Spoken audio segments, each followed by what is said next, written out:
Well, So. that's a smart response, I think. What regrets do you have with your family? And the reason I ask is, I mean, you're kind of prototypical in that, um, and I mean that kindly, Yeah, obviously, sure. that we all lose our parents. And you've written these wonderful, wonderful odes, really, too, that are so funny about your life with your parents and everything they gave you.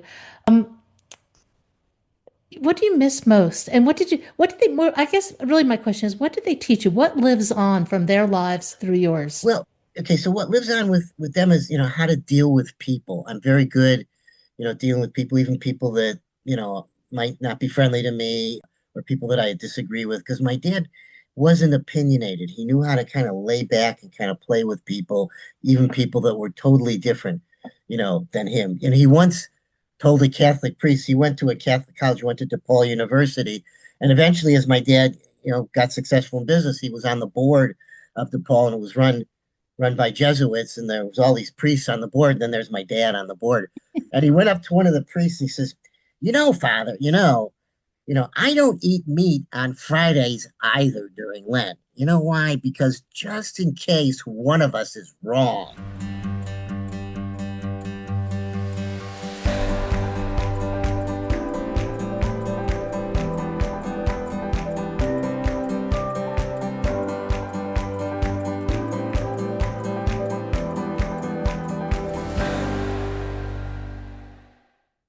Joel Dubin is a natural comedian. He inherited this trait from his larger than life father, who is the star of his latest book, The Norman and Phyllis Show. Well, actually, Norman's a co star because Joel's mother, Phyllis, is also a key player. The book is an homage to the close and loving relationship Joel had with his parents. Their eccentricities read like a sitcom, but the reality was one of love, fun, and a funny and shared dislike of suburbia. How do our parents live on? Come listen to Joel Dubin for some ideas. Joel, welcome to Bump in the Road. If you would, tell us your story. Well, basically, my story is about my parents. So, as you know, Pat, from my previous visit on your show, I'm basically a humor author, and my first book was about my marriage, and my second book was about surviving the corporate world. And I'm sure people always wanted to know, what was the origin of this guy's sense of humor, and it was my crazy parents. I had very eccentric parents. It was not a dysfunctional family, even though it may appear that way on the surface. But my parents were just very eccentric, and they were very lively people, and they ran around Chicago. And my father was kind of a booster for Chicago. So I tell the whole story about growing up, in the suburbs, and then how my parents moved back into the city. My parents loved the city and all of the things that went on, in the city. And at the same time, I always used to say that my dad made the ultimate sacrifice for me. He moved to the suburbs. They moved to the suburbs because they were part of the World War II, post World War II, Mhm. white flight out of the city. Looking for better schools and more space and safer neighborhoods and so on. And but my father was not a suburbanite at all, and I go into quite a bit of some funny stories about him kind of being the rebellious neighbor. Of course, he got along with everybody. He would talk to total strangers, and I never knew, what on earth he would say and who he would say, what he would say to whom. I always used to say he said that he always had a gift for saying the wrong thing to the wrong person at the wrong time. I have a story in there about, my father used to go to this very famous deli in Chicago, a Jewish deli, and he went there every day for lunch for decades. In fact, the owner of the deli came to my father's funeral, and he didn't even know that I would be mentioning him, in the eulogy. But the deli is very famous, called Manny's Deli. It's on Roosevelt Road in Chicago, and it's kind of a watering hole for a lot of politicians and city movers and shakers in Chicago. And they used to say that if Norma didn't show up for lunch, Kenny, the owner, would call to see where my dad was. Something was wrong. So one day in 2004, during the when Obama was running for the Senate race, this was 4 years before he ran for president, he came to Manny's. So my dad, picks me up and says, hey, let's go over to Manny's. Obama's going to be there. So the place is packed with all these Secret Service people and media. And, there was a line out the door. You couldn't even get in. But to make a long story short, we got in and I elbowed my way through the crowd. And there I was with my dad standing right in front of Barack Obama in the flesh. And I didn't realize my dad was standing right behind me. So Barack Obama looks at me and he says, what's your name, young man? And I tell him, and he doesn't realize I'm 5 years older than he is. And then he looks at my dad and he goes, you look familiar. And my dad goes, yeah, I seen you naked in the locker room at the East Bank Club. So the East Bank Club is this very famous club that everybody was a member of. So Obama politely chuckles, very, very diplomatic. And then my dad goes and he goes for the kill. He goes, and I'm a Republican too. So Obama raises his hands and he goes, I love to enlighten Republicans. And I said, at that point, I kind of pushed my dad aside. I said, every family's got one. I didn't want to do any more damage. And the Secret Service people I were was going to looking say, at us kind of funny. I'm surprised the Secret Service didn't, descend upon you. Yeah, yeah. And I'm thinking you better move on. I go into more details in the book, but that's kind of the funny story. And then my mother, was kind of the hypochondriac, Jewish mother, and she was always talking about, her stomach this, her stomach that, she talked about her bowel movements in public. She had no shame. We'd go to a restaurant and the waiter would say, soup or salad. And she'd put her hands on her abdomen and she'd go, soup gives me gas, like the waiter had to know this, and I'm just endless kind of things. So, I always thought the job of parents was to embarrass their children in public, and I grew up with that. And I learned to kind of to survive, that's another theme you're surviving in a crazy, crazy home was, to kind of talk back to have a sense of humor. And I was always like the guy in the office, that always said the obnoxious comment, even in front of executives. And I picked that up from my parents, and that was, ran through the theme of my other book, The 7 Habits of Highly Dysfunctional Companies, it's a humorous look at corporate life. How did I survive? Sometimes you survive that just by humor, and my dad wasn't like a corporate guy. He was a very serious business for after all of that, he was very down to earth, very serious businessman. He was an accountant and he was a CPA and he was just really good with regulations and stuff like that. And he was very by the book. There was nothing, shady or dishonest about him. And he's always a straight shooter. But out in public, you never knew. And he knew a lot of people. He was a master networker. So he'd go up to people and he knew a million people. And if someone didn't recognize him at first, he'd say, "Hey, did you go to Sen?" That was the high school he went to in the 40s. And if that didn't work, say, "Did you go to Trumbull?" which was a grammar school. If someone came up to him who recognized him, he'd say, "Yeah, you must be a bank teller because I'm a bank robber. You probably saw me at your window, you know, but I don't work on Wednesdays. If you remember years ago, decades ago, when banks were closed on Wednesdays, something you can't imagine now, that's what my dad would say. And that's, he would just get attention that way. So yeah, I know I'm kind of going in a roundabout way, but that's kind of my story.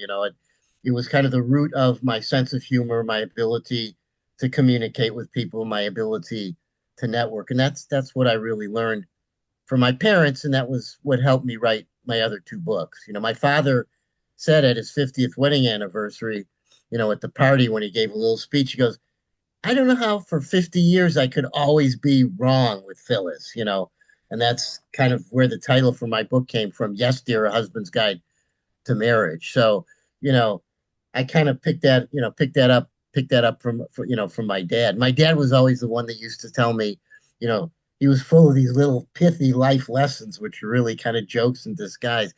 He says, if a married man walks into a forest by himself and he has an opinion, is he still wrong? That's good. Yeah, so, all these crazy things he used to do. So, Pat, that's kind of the origin story. I have a lot of background in there about, my parents were, my dad used to say I was the fifth generation Chicagoan our family came from Russia, Eastern European Jews in the 1880s. There's a lot of history in there about that and the background and how they came here. A lot of stuff about my dad's experiences with anti-Semitism, which was, much more obvious and pronounced back in his day, although it seems to be making a comeback now. But it seems to be, it was pretty bad back then. You couldn't, Jews couldn't live everywhere. There was restrictions. He was part of that generation that just couldn't get a job at many companies, so they formed their own businesses and their own professional associations and so on. So that's kind of the story. That's kind of my background there, Pat. It's a look back. You're talking about, your parents being immigrants. It's really a look back on the story of so many immigrants that have come to this country. They came often through Ellis Island, and Right. they were at the bottom of the heap. You had to claw your way up, learn English in some cases, claw your way up, get through school, all that. One of the things about your book is it almost takes me back in time to that period with all the social elements that you talked to, along with the humor, which is just off the charts, terrific. It's almost like it could almost be a sitcom, actually. I've thought about that. It would be, Yeah. that's why I called it the Norman and Phyllis show, the bad sitcom that the directors forgot to cancel. It was, but that's a very observant, Pat, because I go back to the 1880s. Not everybody is able to trace their family back that far, but we're very good. It was very, very well documented. My family, even though my last name is Dubin and my father's last name is Dubin, my father was the product of a short marriage, and he was really part of what was called the Bisno family. And there's someone in that family that has done extensive family trees and research. So I mean, I knew my great grandmother. I met her briefly. She died when I was 5 years old. But my great grandfather, who portrays a big role in this book, because he was really the guy that raised my dad and taught my dad a lot about business, is a very interesting guy. He came here as a child, and he worked like on Roosevelt Road, not far from that deli where Manny's was, which was the immigrant gateway for Chicago in the late 1800s. There was Jewish, there was Italians, there was Greek, there was Irish, and they all kind of mixed together. It was a big immigrant area, which today it's not so much so, but it was back then. And he had like a cart where he peddled, I guess, fruit, and the cart broke and crushed his leg. And my grandpa Ike, great grandpa Ike, had a wooden leg all of his life, but he was known for being really tough and very good businessman. And somehow, a little bit lost to history there, he built this cap factory, which survived through the Depression.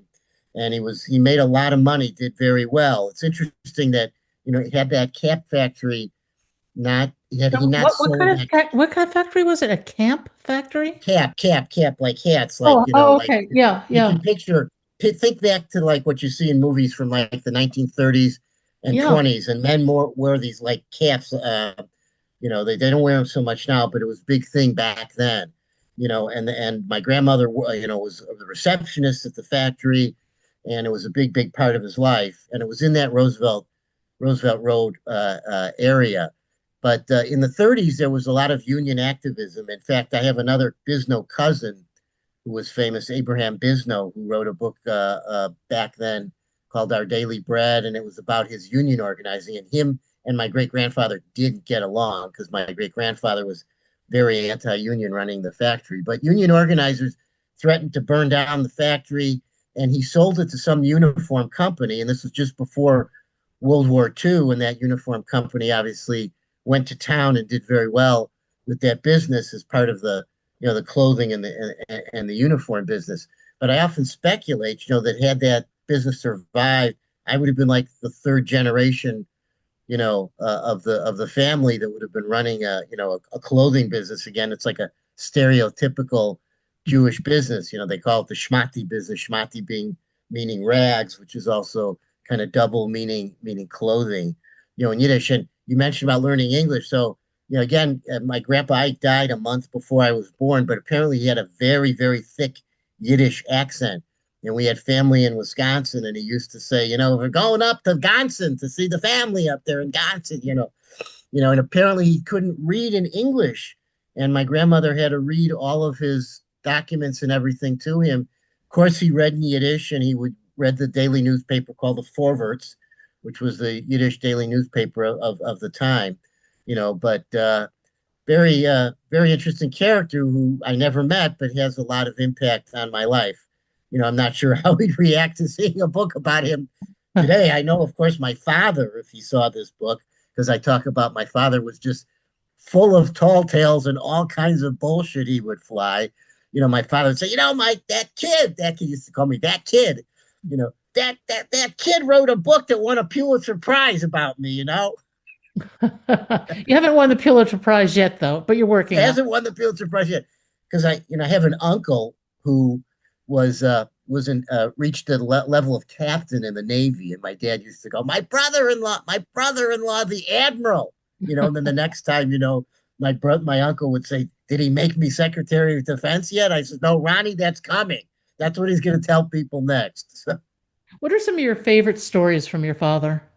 well, my favorite stories are about mostly about like a lot of stuff about suburbia. He hated being in suburbia, got along with all of the neighbors, but I used to say he was at war with the lawn. He wasn't handy. He broke everything that he touched, and he had all these tools that he bought, and they just kind of sat scattered around the basement, you know, and the yeah, he with the lawn, he was all burnt out. It was like the black tooth on the neighborhood. And I growing up, I thought that lawns were something that you know something that was always burnt out and yellow and stuff like that. So he also the next door neighbor, Ben, who he used to call him Stormy's father. He got in an argument with Ben. So what happened was there was three parcels of land between the two houses, and we got a tax bill, each of us, Ben, the neighbor Ben, and my dad, for just the two outer thirds. So the city wasn't getting the city of Skokie, where I grew up, wasn't getting the full taxes. So my dad said, thinking that they're idiots, screw them, they made the mistake. Well, Ben goes down to the city hall and tells them, and then we get a tax bill. Now, Ben was being a good Samaritan. That's fine, and I think Ben did the right thing because But what could have who actually owned the land? we owned the land, Oh, you and did then own it. Okay. yeah, and the next door neighbor owned land. But what could have probably happened was the city could have come back and charged us for 10 years of back Yeah. taxes, and that would have been pleasant. So my dad was so mad, he would call him Stormy's father. Stormy was their dog, which was a little golden retriever who was adorable, and he stuck his snout through the white picket fence, and he had little white mustache there. And his name was Stormy because he was born on a stormy night. So my dad, I'm not talking to Stormy's father anymore. That's Stormy's father. I won't talk to him anymore. You know. And then there's a ton of stories about him and the East Bank Club. It's funny. He was totally faithful to my mother, but he was like, he used to make comments about women all the time. He was a notorious flirt and girl watcher, and he'd make these, sometimes obnoxious, sometimes lewd comments, and things that you wouldn't say today that were definitely not, politically correct. And he hung out at the East Bank Club a lot, which is of course where he met, Obama unrobed, and the East Bank Club, like any health club, was full of all these, pretty young women in tight leotards, and we're in there once, and there isn't a seat on the first floor in the restaurant, and there's a second floor restaurant, and there isn't a seat, and my dad goes, yeah, we got to go somewhere else to eat lunch. And then he's looking up the stairs goes up to the second floor bar and grill. And this young woman in really tight leotard starts coming down. And he looks up at her. He goes, "You know what? Let's stay here now. We'll wait." That he's Your just father just sounds larger than life. he was larger than life. And he used to tell there's a restaurant he would go to called Gibson's, which is a very famous steak place. It's still there. And our waiter was a guy named Sheldon. Sheldon was about my height, and he was my build. and he could sort of look like my brother. It was, yeah, but he was black, right? So my dad used to say, "That Sheldon there is your half brother. Just want you to know that," you know. And when my dad passed away, the Jewish visitation after the funeral is called a shiva, and it's traditionally at the home of, of the deceased family member. So my parents lived in this high rise, at that time in the city, and Sheldon comes to the reception area, and that night the doorman happens to be black, and he says to the doorman, "Yeah, this is Sheldon. I'm Joel's half brother." And the doorman looked at him like, "What?" So Now, and your mom passed away right shortly after your father, didn't she? my mother lasted another 8 years. So I Okay. actually have another chapter. It's kind of like the epilogue of what happened with my mom, because my mom, declined after that. She was at the time that my father died, she was starting to have dementia. She was saying some crazy things, and I tell a lot of stories about her. I call it the Norman and Phyllis show because, I've been talking a lot about my father, but my mother was as equally as crazy with all of the things, she used to say. So that's why I kind of made it. I was going to first call it the Legend of Norman, but then I realized I'm talking so much about my mother, and they kind of went together. It was kind of like a matched set. You never knew what the hell they were going to say. And my mother, for example, we're at a family function. All these relatives from out of town were all around. Everybody's chattering, and my mother had fallen and had injured her wrist. Broken her wrist, and she had a bandage. And in the middle of the conversation, she holds up her wrist with the bandage. And she goes, I have to flush the toilet now with my left hand. And everybody just stops silent. What do you say after that? I didn't know what the hell to say. What do you miss most about them? You know, I miss a lot, my dad's sense of humor. My dad knew a lot of people, and at a time when I'm trying to build business and stuff like that, he was a good resource. I miss his generosity and his kindness. He was very generous and very kind. He was unbelievably generous. You know, those are the things that I miss the most. And just going out with him, it was always a treat. You never knew who he'd run into and who he knew. He knew so many people. I kind of say that he had silent power. He hated politics, even though he said he was a Republican, but he hated, he wasn't a showy guy. He wasn't someone that had like this big ego that had to, prove himself and had to be the boss. So I kind of miss all of that. In his office, he wasn't really a good office politician. He was a hard worker, just did his job and, thought that was enough. And sometimes he kind of got jerked around, I think, a little bit, in the corporate world. And, maybe that's another lesson that I learned as well, from him. So those are the kind of things that I miss. I miss generosity, his kindness, and his ability to make me laugh. Because I have no idea how he'd react to what's going on now. All the chaos we have in our government and what's going on, and just in the It's ripe cities for and everything like that. it's ripe for joke material. I mean, he'd be right You in know, his element. But how now? What do you miss most about your mom? you know what I miss. My mom was she was always on my side. Even though she was always screaming and yelling and this and that, she was always helpful. She always had like a kind word for me. She was my biggest booster. And yeah, I remember once, my car, this was a long time ago, and my transmission went out. My car was stranded in the middle of the intersection, and I have it towed and all that. And I remember in those days, the transmission on the car was like 12 or $1,300 to repair, and I didn't know how to pay it. She just gave me the money, didn't even think about it. She was, I'll pay for it. I'll take care of it. She was always there, you know, taking care of things, But just real quick, Pat, to get back to what I was saying about how my dad would react today. It's funny. My dad used to always tell people, I'm like Archie Bunker, from the sitcom, Mhm. All in the Family. And That's Archie what comes to Bunker, my mind when I think about them, actually. well, Archie Bunker, it's kind of almost prophetic because Archie, is the typical red, for like for the supporting, he would have been a Trump supporter and all of that.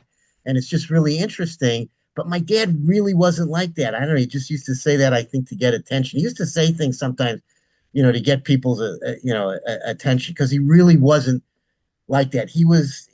Socially, he was liberal. He didn't seem to have any problems with, a lot of the social things going on in the 60s and all of that. And I think today, he would be fine with a lot of what was going on, socially. It was just he was conservative in a business sense.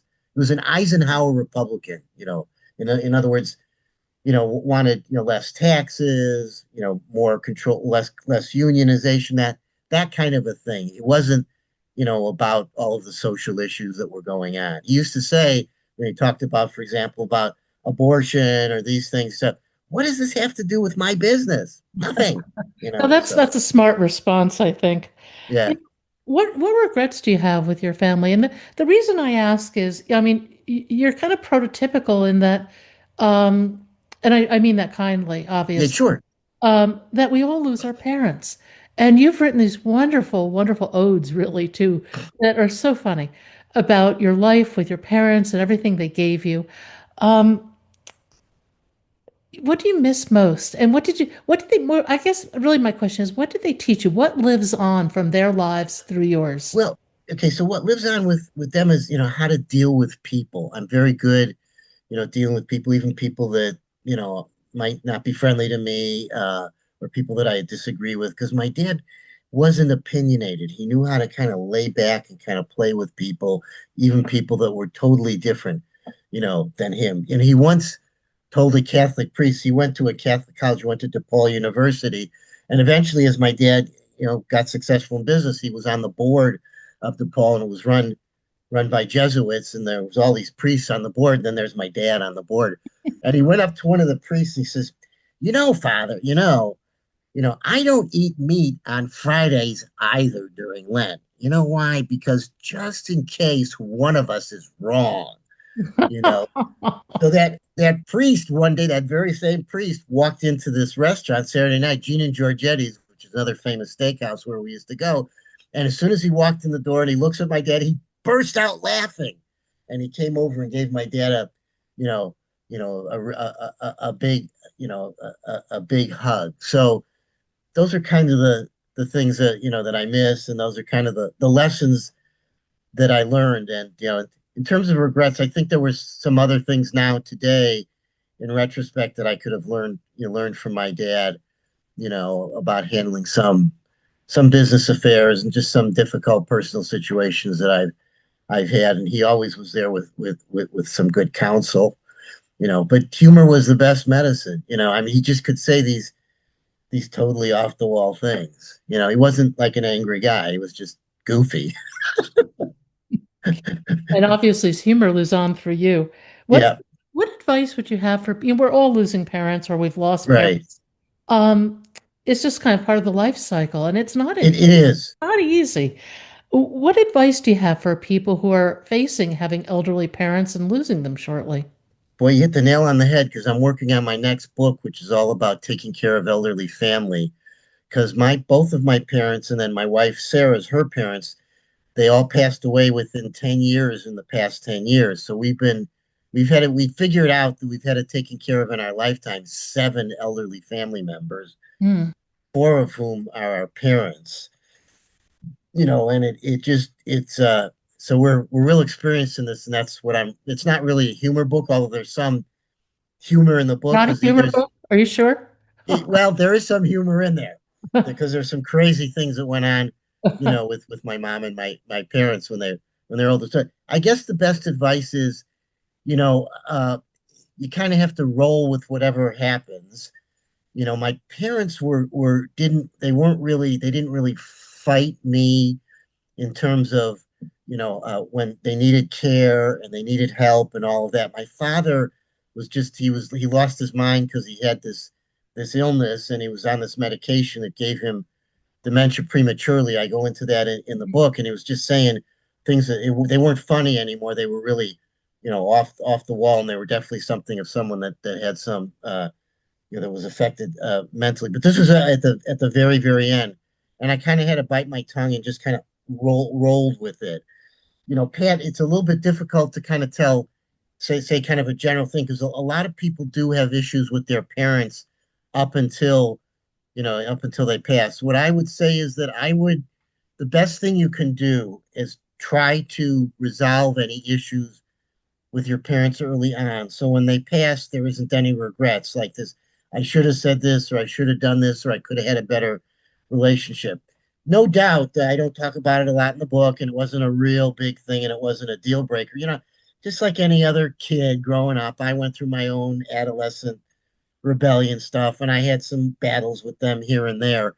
But those battles were all gone and done and fought and over with long, long before I had to deal with my parents aging. So we've had to deal, my wife and I, between our parents and then other elderly family members, which will come out in this next book. We've had to deal with the whole elder, I call it the elder care life cycle.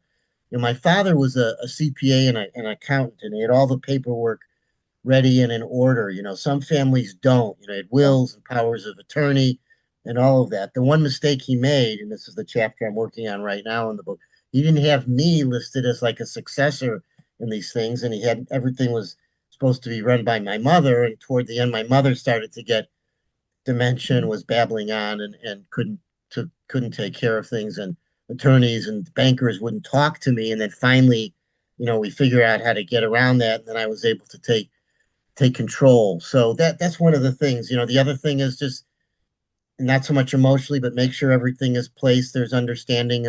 I'm an only child, so there was no issue of who was in charge. But in many families, sometimes one kid is just a natural leader, and sometimes there's battles between the kids on how to take care of the parents, or mother loved you best kind of stuff. And you got to try to some way figure out a way around all of that.